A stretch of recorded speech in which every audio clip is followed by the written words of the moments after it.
Hi friends, welcome to Indhu's Kitchen. இன்றைக்கி நம்ம சேனலில் ரொம்ப சாஃப்டான ஜூஸியான பாசிப்பருப்பு இலை ஜாமுன் எப்படி செய்கிறதுன்றதை தான் பார்க்க போகிறோம்.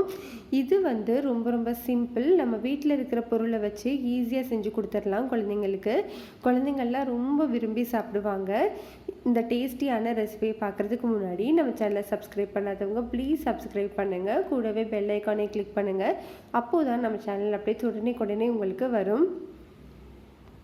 இந்த ரெசிபி செய்கிறதுக்கு முதல்ல ஒரு பேன் சூடுபடுத்திக்கலாம். சூடானதுக்கு அப்புறமா 1 கப் அளவு பாசிப்பருப்பு சேர்த்துக்கலாம். நான் இன்றைக்கி 100 கிராம் அளவு பாசிப்பருப்பு சேர்த்துருக்கேன்.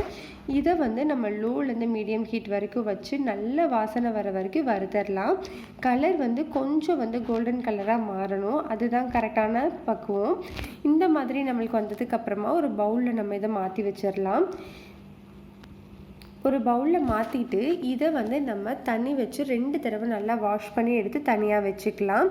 இப்போ நம்ம அதே பேனில் 1 கப் அளவு பால், நீங்கள் எந்த கப்பில் பாசிப்பருப்பு எடுத்தீங்களோ அதே கப்பில் 1 கப் அளவு பால், 1 கப் அளவு தண்ணி, இது ரெண்டுமே சேர்த்துடலாம். சேர்த்துட்டு நம்ம ஹை ஃப்ளேம்லேயே வச்சு நல்லா கொதிக்க வச்சிடலாம். இந்த மாதிரி கொஞ்சம் கொதித்ததுக்கப்புறமா நம்ம ஃப்ளேமை லோவில் வச்சுட்டு நம்ம ஏற்கனவே கழுவி வச்சுருக்கிற பாசிப்பருப்பு எல்லாத்தையுமே நம்ம சேர்த்துடலாம். இதை நீங்கள் மீடியம் ஹீட்லேயே வச்சு நல்லா வேக வைக்கணும். தேவைப்பட்டால் நீங்கள் தண்ணி சேர்த்துக்கலாம். வேணும்னா நீங்கள் குக்கரில் 2 விசில் கூட வச்சு ஈஸியாக எடுத்துக்கலாம். பாருங்கள், இதுதான் கன்சிஸ்டன்சி. பருப்பு எல்லாமே நல்லா வெந்திருக்கணும். மசிஞ்சு வெந்ததுக்கப்புறமா இதை தனியாக எடுத்து ஆற வச்சிடலாம். பாசிப்பருப்பு ஆறிட்டுருக்கிற டைமில் நம்ம அதே பேனில் 1 கப் அளவு பால் சேர்த்துக்கலாம். பால் கொதித்ததுக்கப்புறமா 1 கப் அளவு அரிசி மாவு இல்லைன்னா கோதுமை மாவு, நீங்கள் 2ல் எது வேணும்னாலும் சேர்த்துக்கலாம். நான் இன்றைக்கி அரிசி மாவு சேர்த்துருக்கேன். 2 மாவுமே டேஸ்ட்டாக தான் இருக்கும். இந்த மாதிரி லைட்டாக கலந்து மட்டும் விட்டுட்டு தனியாக எடுத்து வச்சிடலாம். இப்போ நம்மளுக்கு பாசிப்பருப்பு எல்லாம் நல்லா ஆறிடுச்சு. இதை ஒரு மிக்சர் ஜாரில் மாற்றிட்டு தேவைப்பட்ட தண்ணி ஊற்றிக்கோங்க. நல்லா ஸ்மூத்தாக அரைச்சிட்டு வந்துடலாம். இப்போ பாருங்கள், இந்த அளவுக்கு நம்ம அரைச்சதுக்கப்புறமா ஒரு பவுலில் மாற்றிடலாம். மாற்றிட்டு ஒரு பிஞ்ச் அளவு மட்டும் உப்பு சேர்த்துக்கலாம். சேர்த்துட்டு நம்ம ஏற்கனவே ரெடி பண்ணி வச்சுருக்கிற அந்த அரிசி மாவு கலவையை இதில் சேர்த்துடலாம். சேர்த்துட்டு நம்ம இதை சப்பாத்தி மாவு மாதிரி நல்லா பிசைய போகிறோம். இதை பிசைகிறதுக்கு நம்ம 2 ஸ்பூன் அளவு நெய் சேர்த்துக்கலாம், இல்லைன்னா பட்டர் சேர்த்துக்கலாம். நான் இன்றைக்கி பட்டர் சேர்த்துருக்கேன். நீங்கள் 2ல் எது சேர்த்தாலும் சாஃப்டாக தான் இருக்கும். இதை நல்லா சப்பாத்தி மாவு மாதிரி நல்லா உருட்டி எடுத்துக்கலாம்.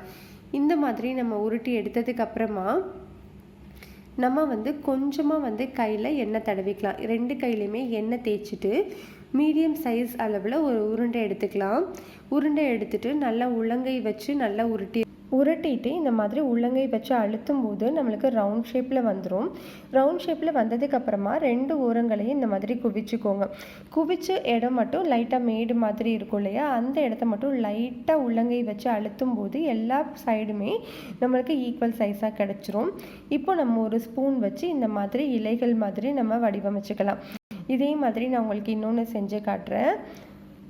ஒரு மீடியம் சைஸில் ஒரு மாவு கொஞ்சமாக எடுத்துகிட்டு உருட்டிட்டு நீங்கள் அழுத்தும் போது ரவுண்ட் ஷேப் வந்துடும். ரவுண்ட் ஷேப்லேருந்து நம்ம குவிச்சிட்டு நம்ம ஸ்பூன் யூஸ் பண்ணி நம்ம இலை மாதிரி வடிவமைச்சுக்க போகிறோம். இதில் நீங்கள் நிறைய ஷேப்ஸ் போடலாம். குலோப் ஜாமுன் நம்ம எப்போவும் உருட்டுவோம்ல, அந்த மாதிரி உருட்டிட்டு கூட போடலாம். உருட்டிட்டு நம்ம சென்டரில் ப்ரெஸ் பண்ணும்போது ரவுண்ட் ஷேப்பில் கிடைக்கும் இல்லையா, அந்த ஷேப்பில் கூட நீங்கள் போடலாம். இன்னும் உங்களுக்கு பிடிச்ச மாதிரி ஷேப் எந்த ஷேப்பில் வேணும்னாலும் நீங்கள் இதை போட்டுக்கலாம். இதே மாதிரி எல்லாத்தையும் போட்டுடலாம். இப்போது பாருங்கள், இப்போ நம்ம எல்லா இலைகளுமே ரெடி பண்ணியாச்சு. ரெடி பண்ணி வச்சுருக்கிற இலைகள் எல்லாம் தனியாக எடுத்து வச்சுக்கலாம். இப்போ நம்ம ஒரு பேனில் 2 கப் அளவு சுகர், 4 கப் அளவு தண்ணி சேர்த்துக்கலாம். இது எல்லாமே நல்லா கொதித்து வரணும். கம்பி பதம்லாம் எதுவுமே கிடையாது. நல்லா திக்காக வந்ததுன்னா அதுவே போதும். இந்த மாதிரி நம்ம ஹை ஃப்ளேமில் வச்சு நல்லா கொதிக்க வைக்கலாம். இந்த மாதிரி நல்லா கொதிக்கும் போது ஒரு 3 ஏலக்காயை தட்டிட்டு சேர்த்துக்கலாம். இப்போ கரெக்டாக நல்லா திக்காக கன்சிஸ்டன்சி வந்துடுச்சு. இதை நம்ம அப்படியே ஸ்விட்ச் ஆஃப் பண்ணி தனியாக எடுத்து வச்சுக்கலாம். இப்போது நம்ம ஒரு பேனில் ஆயில் சூடுபடுத்திக்கலாம். ஆயில் சூடானதுக்கு அப்புறமா நம்ம ரெடி பண்ணி வச்சுருக்கிற இலைகள் எல்லாத்தையுமே சேர்த்துடலாம். இலைகளை நீங்கள் ஆயிலில் போடும்போது லோ ஹீட்டில் வச்சுட்டு போட்டுக்கோங்க. போட்டதுக்கு அப்புறமா மீடியம் ஹீட்லேயே வச்சு நல்லா வேக வச்சுருங்க. ஹை ஹீட் யூஸ் பண்ணிங்க அப்படின்னா அவுட்டர் லேயர் வந்து சீக்கிரமாகவே கலர் மாறிடும், உள்ளுக்குள்ளே வந்து வேகாமையே இருக்கும்.